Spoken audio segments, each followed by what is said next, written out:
Welcome to the Plum Creek Church Podcast. We're so thankful that you're listening along with us in this way. Now, if you're a returning listener, welcome back. But if you're new or newish, we'd love to become part of your listening rotation. So be sure to subscribe and follow to be notified when new episodes are available. Now, before we get into the message, we want to remind you of one thing. At Plum Creek Church, we are all about changed lives, changing lives. We really believe that if Jesus is right about God, about life, about the soul, then it only makes sense to rearrange our lives around what he says is true. Because when you choose to follow Jesus like that, it really does change everything, including the lives around you. Okay, let's posture our hearts for what God has in store through this message. So good to see you. How's everybody doing? You're good? So no joke, this is a free fun fact. As I was about to get on stage, someone came by and go, you look like a farmer. And then I said that, and someone else goes, bro, you do not look like a farmer. So for all farmers, I apologize. We're starting a brand new series. It's called Flannelgraph. And for those of you that don't know what a flannelgraph is, this is from my childhood. Now, I grew up with this thing called Sunday school. And in Sunday school, we would learn all these biblical characters. And our form of technology was a flannelgraph, which was like a little piece of paper that you could stick to these boards, and it would sort of illustrate these classic stories of faith. And so we're going to look at classic stories of faith over the next few weeks and just sort of unpack them. So here's a question I have for you. What are you afraid of? Like, what's the stuff that really scares you? Now, here's the truth about all of us. We all sort of fall in some buckets, right, where we all sort of share some common fears. So I just wonder, maybe by a show of hands or gasps, how many of you are deathly afraid of spiders?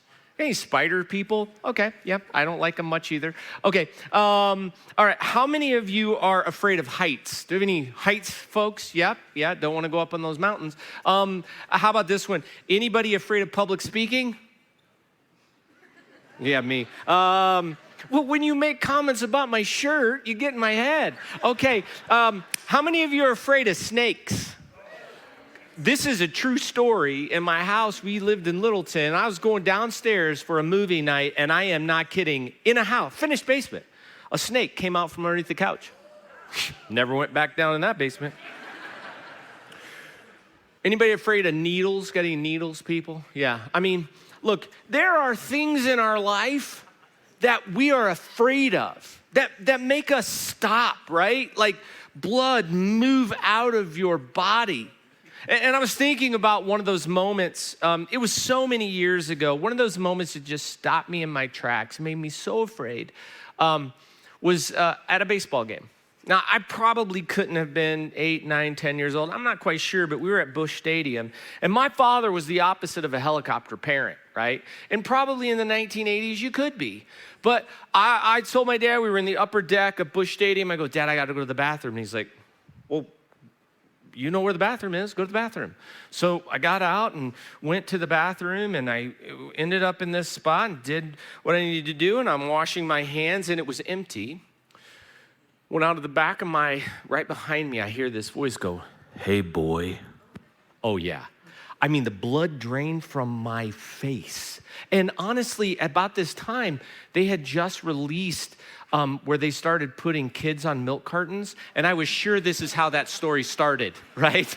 You're in a bathroom and someone goes, hey, boy. So I freeze and I turn around, and of course, it's my dad. So, right, like my dad's really great and awful at the same time.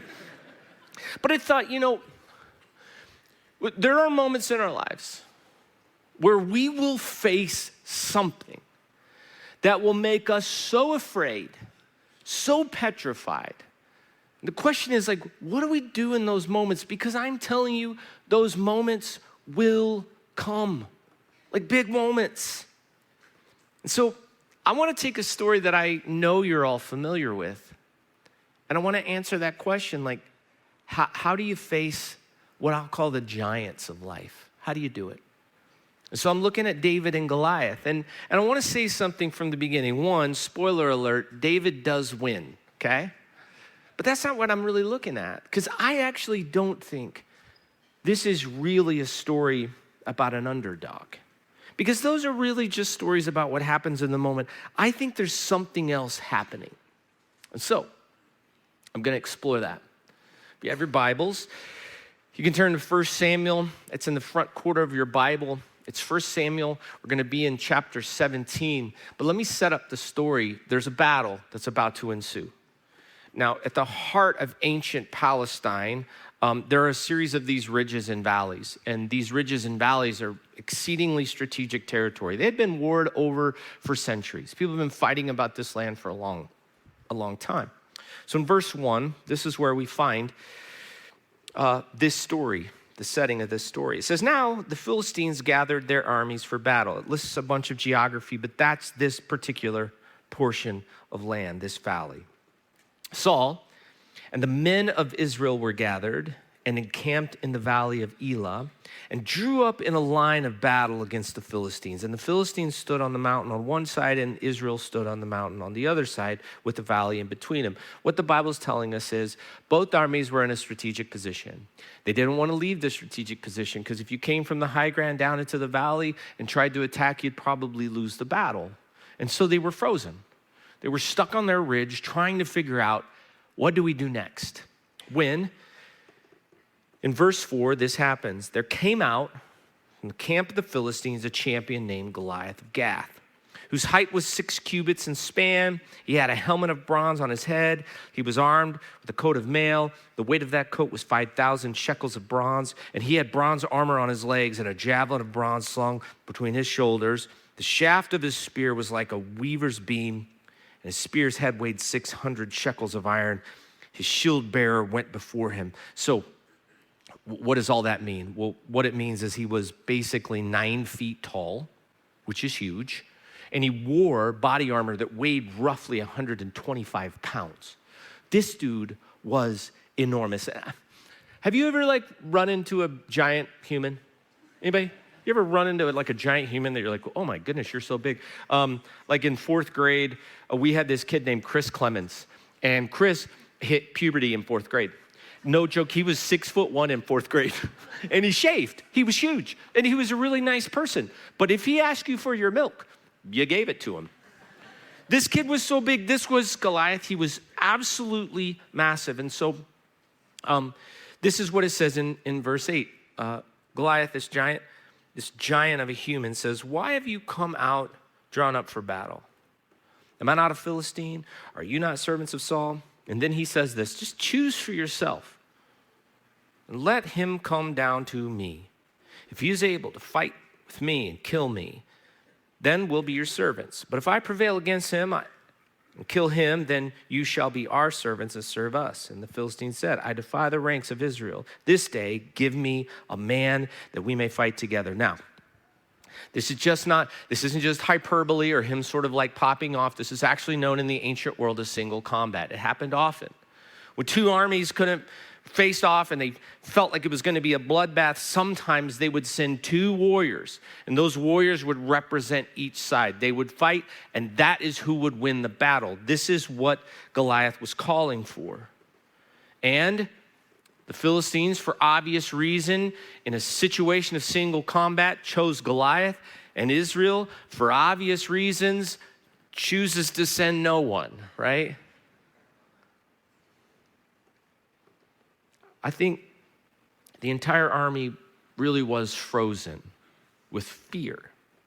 Not because they're cowards.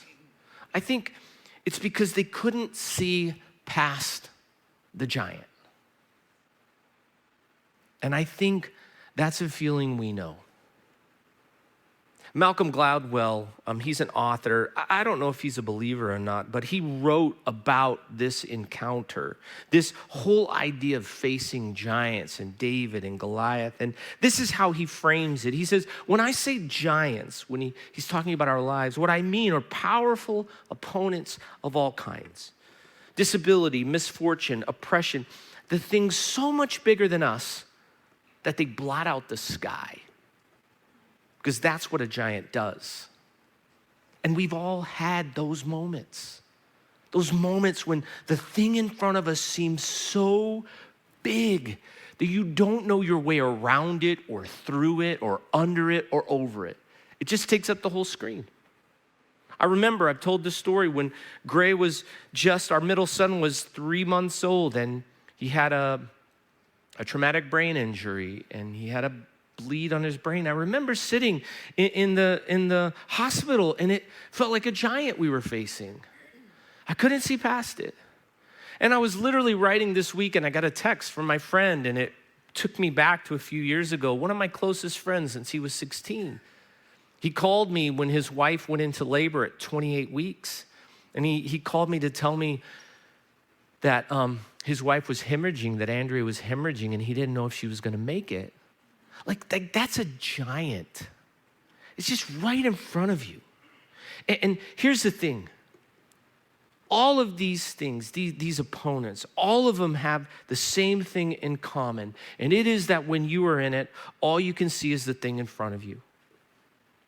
And this is what I've learned when we get in those moments, when the giant is the only thing that you can see. Sometimes there isn't even a fight. I mean, think about it. Here's Goliath. For 40 days, that dude has been walking down into a valley. And do you know that there hasn't been a fight for 40 days? The dude's just talked. That's it. He has gone down in the valley looking real big, and he just talked. And that talk kept everybody in their place. And I know on the service we go, man, that's not me. But the truth is, oftentimes that's how it works in our lives. That there is a voice in your head that is whispering to you, you can't win this. You can't get through this. And oftentimes we'll say, man, it's the evil one. He's whispering lies, and that is true. He lies to us all the time. But sometimes I do his work for him. I look at me and I look at this giant and I go, you don't have what it takes, Eric. You can't get through this.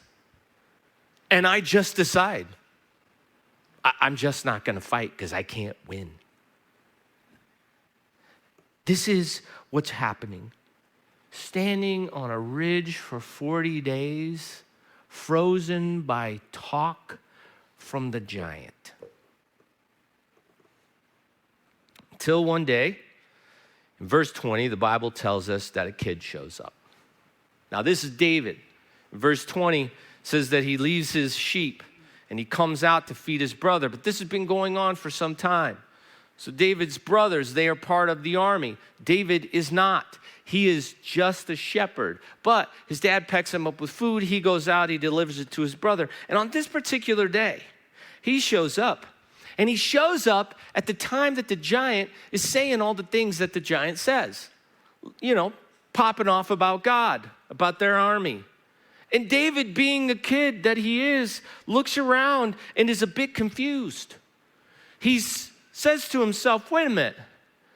You're going to let that guy talk and you're not going to do anything? And his brother, of course, being a big brother that he is, tells him, shut up. Go home, right? He looks at him, he goes, bro, you don't know what you're talking about. There's a big giant down there, so you need to just go home. But David can't get it out of his mind. He's going, wait, nobody's going to do anything. Nobody's going to do anything. So he says, fine. This is a kid who just showed up. He says, if nobody's going to do anything, I'll fight him. And of course, everybody within earshot is like, who are you, right? No, you're not. You're just a shepherd. You see, it's interesting because with David, he's the kind of person that has been undervalued his whole life. He's been told he's just his whole life, right? I mean, you look at it, his father didn't think he had what it took because when Samuel came looking for the next king of Israel, he lined up all his sons except for David. He said, oh, well, he's the runt. You don't want him. When he shows up and he's the only one willing to fight, his brother's like, bro, you're just a shepherd. When he says to Saul, look, put me in, I'll do it. Saul's like, you're just a kid. This is grown man's business. This is David's life, his whole life. Every voice had a vision for him. He was too young, too small, too low, just a sheep kid. And David, this is what I love, he never once served their vision of him. He served God's vision of him. Somewhere along the way, God taught him something about who he was, and he believed it. You see it in the speech because he doesn't take no for an answer. He's like, no, you don't understand. I can fight this guy. And in verse 34, he says, your servant, he's talking about himself, I used to keep sheep for his father. And when there came a lion or a bear, and it took a lamb from the flock, I went after him. I struck him. I delivered it out of his mouth. If he rose against me, I caught him by his beard, which is amazing. He said, I caught him by his beard, and I struck him and I killed him. Your servant has struck down both lions and bears. And this giant, this uncircumcised Philistine, shall be like one of them. The Lord who delivered me, listen, the Lord who delivered me from the paw of the lion and from the paw of the bear, he will deliver me from the hand of the Philistines. Listen, there is something that has happened in David's life that in moments like this, he was able to remember. I've told you that I have this, I'm wearing short sleeves so you can see it. I have this little tattoo right here.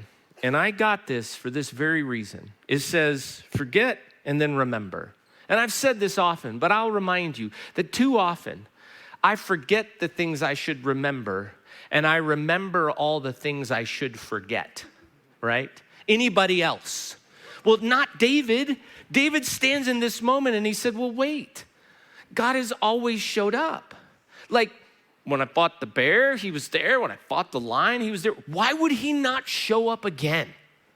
It's like in this moment, he remembered not only who he was, but who God was. He's like, he's gonna show up because that's what he does. I can see it in my life, and the truth is, if you track back your life, all of us have moments where when we look back, we can see God's hand clearly. You know it. It was that moment when he reached in, and you might not have known it in the moment, but you know it now. David says, I see God's hand. And I love this because everybody else, they see David. David sees God. God sees David. It says in 1 Samuel, for the Lord sees not a man as man sees. Man looks on the outward appearance, but the Lord looks at the heart. And long before any of this happened, out in a field somewhere watching, with nobody watching except God, God had already told David who he was, showed him who he was. And so Saul reluctantly says, all right, fine. If you're gonna go out and fight this big dude, then I gotta put a bunch of stuff on you. So he puts him in all of his armor, right? Armor that isn't David's. David's just a scrawny little kid. David looks at all the armor, he's like, I can't wear any of this. In fact, in verse 39, it says, and David said to Saul, I can't go with these. I've not tested them. Like, they don't fit him. So he takes it off. He leaves it on the ground. And I want you to see what else he left there. He left every voice, every doubt, every version of himself that somebody else built. He put it all on the ground. He said, that's not my armor. And he walks into that valley as exactly who God said he was. Now, he only had two things, but he walked with them. Look, every single one of us have a chorus of people that say things in our heads. In fact, C.S. Lewis, he calls it the fallacy of the inner circle. We all have an inner circle in our life, these voices that we've accumulated over life that tell us what we're capable of, where we can go, what we can do, that we're too small, we're too much, we're not enough, we're too big. And he says, so often we're living our lives trying to appease and live by this inner circle that he says you find out one day isn't even watching. It's a bunch of people that aren't even watching. David had the same thing. We all do. And he says, look, I can't spend my life fighting from your armor. I can't do that. That's not me. And so he walks out onto the field with a stick and a sling. Now, if you're the Israelites, you're not feeling good about this, right? Because you see the giant and you see David. You don't even know who David is. You're like, this dude was like a Grubhub driver. And now he's walking down into the field. We're all going to lose. And Goliath thinks it's like a joke. In verse 43, he says, am I a dog that you come to me with sticks, right? And the Philistine cursed David by his gods. And the Philistine said to David, come to me then, and I will give you your flesh to the birds of the air and to the beasts of the field. He says, fine, if this is your best, bring him down. And I love David's response. David looks at Goliath and he says this. He says, you come to me with a sword and a spear. I feel like I should read this like Robert De Niro, except I don't know how to do that. But I come to you in the name of the Lord of hosts, the God of the armies of Israel, whom you've defiled. This day, the Lord will deliver you into my hand, and I will strike you down, and I will cut off your head, and I will give the dead bodies of the host of the Philistines this day to the birds of the air and to the wild beasts of the earth, that all the earth may know. Not that I am great, not that I can do this, but that there is a God in Israel. Think about it. No bravado. He doesn't say, I'm bigger than you think. I'm stronger than you think. I've got this. He says, you come with the sword. You know what I come with? The name of the Lord. See, he's not arguing that he's enough. He's telling Goliath, I just brought somebody else to the fight. It's funny to me because something did click. And something often does with us. I don't know when it happens, but oftentimes when we're facing some of these moments when we need God to show up, something clicks and we realize, oh wait, God is big enough, isn't he? He made me for this. I can do this. And it happened with David. Now you have to think about it. He's walking out with a stick and then he has one of these things in his pocket. Now, it's not exactly what David had because I bought this on Amazon. But it's real similar. He had a sling. Now, I know when we tell the story, we're like, well, how is this little rope and this little leather going to compete with the big old dude with 125 pounds of armor on him? But it's interesting because I think something clicked in David's mind. Something clicked where he saw past the problem and he realized, wait a minute. I have everything I need. Like, this is all I actually need. Now, you have to understand ancient battle. There were actually 3 types of warriors in ancient battle. There was cavalry, and they were the ones in the chariot. There was heavy infantry, right? They had all the armor on. But there was a third. They're called slingers.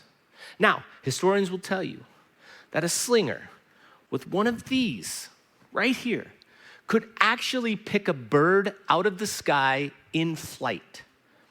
Incredibly skilled, right? That's what slingers were. And David is looking at a Philistine who is in all of that gear. And he's like, oh, well, he's heavy infantry.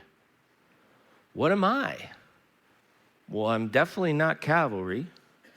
And obviously, I tried to put on this, and I'm not infantry. I'm a slinger.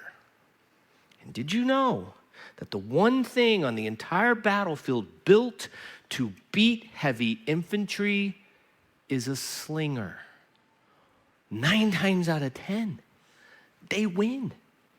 The speed at which they would release a rock, they win. And David went, okay, I'm not trained in the army. I was never trained, but I was in a field and it was me and God. And I just took this thing and day after day, I just sort of played with this thing and I got good with this thing. For 40 days, everybody on that ridge, they accepted the fight that Goliath described. Come down here, go toe to toe with me. David, he did not. He decided he was going to go with what God gave him, with what he gave him. He never agreed to that fight. And everybody on both sides of the ridge, they were still so blinded by the size of Goliath. They really thought it was a mismatch. They just didn't understand that they had it backwards. Everything David needed, everything he needed for this moment was in his hand. God had given him everything he needed. The very thing that they thought made him nothing was the thing that God had spent David's whole life prepping him with. It's the irony of it all. David wasn't crazy. The truth is, he really did just trust God. He did, and it wasn't a feeling. It was built on the fact that he had seen God go before him and that he trusted that he had given him everything he needed for this. And here's the truth, Plum Creek.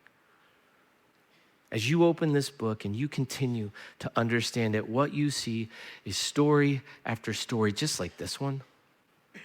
I mean, think about it. Moses, he stands at a burning bush, and he is listing every reason why he is not the right guy. And God asked him one single question: Moses, what's in your hand? And it was a stick. But do you know that stick would later be called the staff of God? It split the Red Sea. In 2 Kings, there's a widow about to lose everything, and Elisha asks her a similar question. He says, what do you have in your home? She says, 1 jar of oil. And that jar pays off everything she owes. And then in the New Testament, there's 5,000 plus people who are following Jesus, and they need to be fed. And the disciples say, this is impossible. And Jesus looks at one little boy, his lunch, 5 loaves, 2 fish. He makes enough for everyone. This is the story. See, God doesn't start with what's missing. That's not where he starts. He starts with what is already in your hand. And look, you will face giants. Jesus said in this life, we will have trouble. But here's what I'm learning from this story and from this book, that God prepared us before he ever shows us the giant. He's been prepping us for these moments. This is what I want you to understand about what carried you in this morning. See, God didn't just meet him in the valley, David. He didn't. He was working on him in the field for years. Just David in a field, and nobody was watching.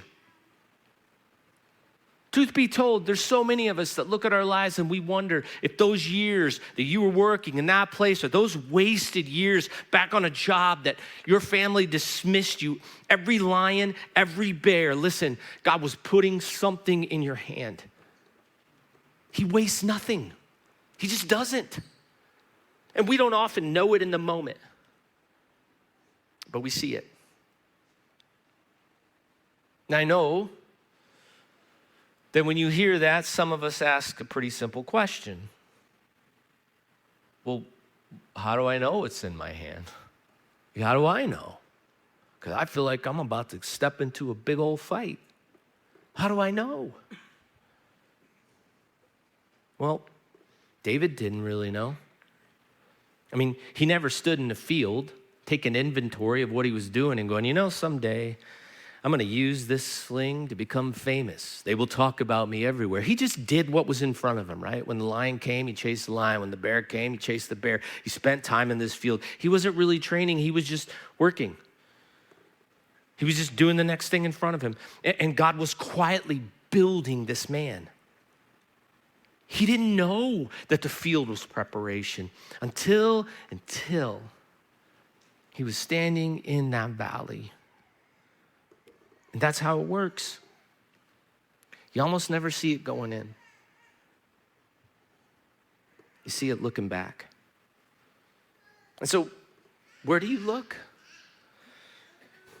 Look at the small stuff. I mean, look at the scriptures. It's like a staff, a jar of oil, boy's lunch, 5 smooth stones out of a creek. Nobody in any of those stories looked down at what was in their hands and thought, well, this will do, right?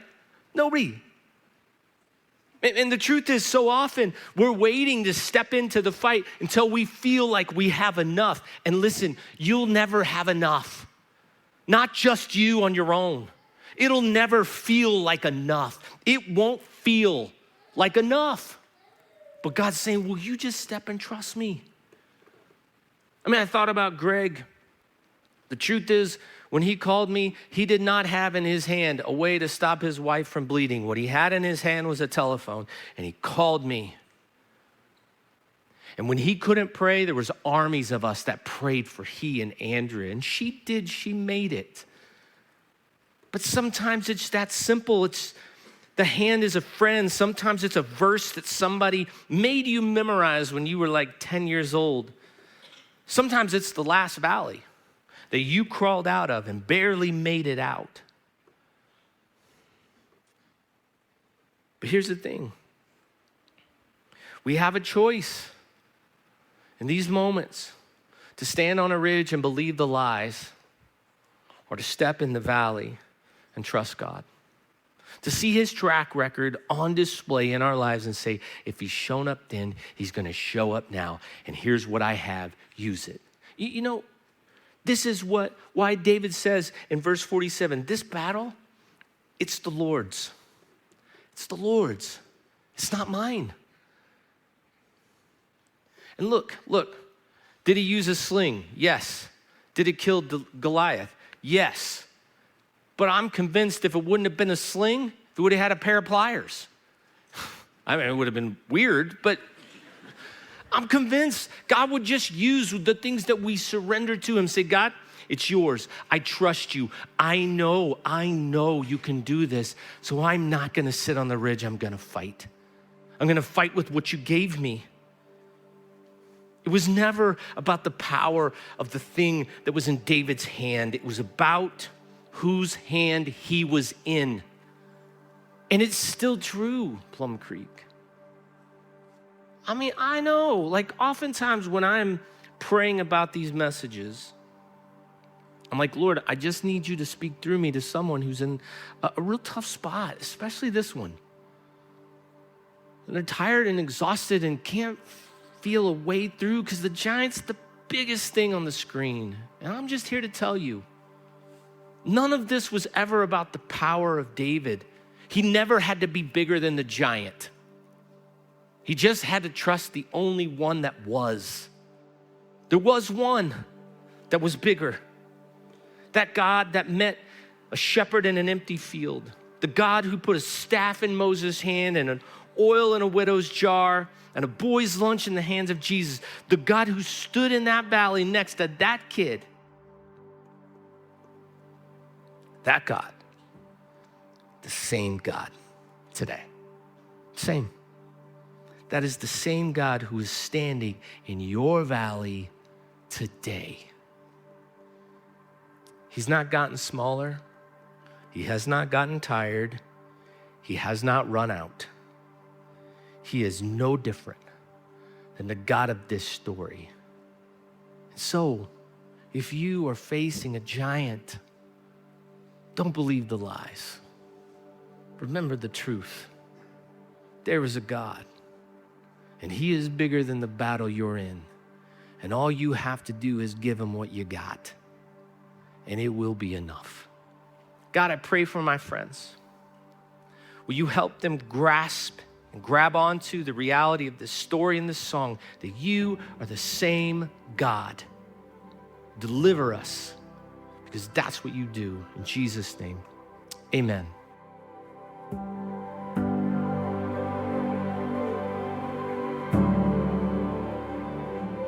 Thanks again for listening. Our prayer is that this message encouraged and challenged you on your journey to follow Jesus. If you'd like to learn more about our church, please check us out online at plumcreek.church. Or if you find yourself within driving distance of Castle Rock, Colorado, we would be honored to see you in person on a weekend. So until next time, grace and peace in the name of Jesus.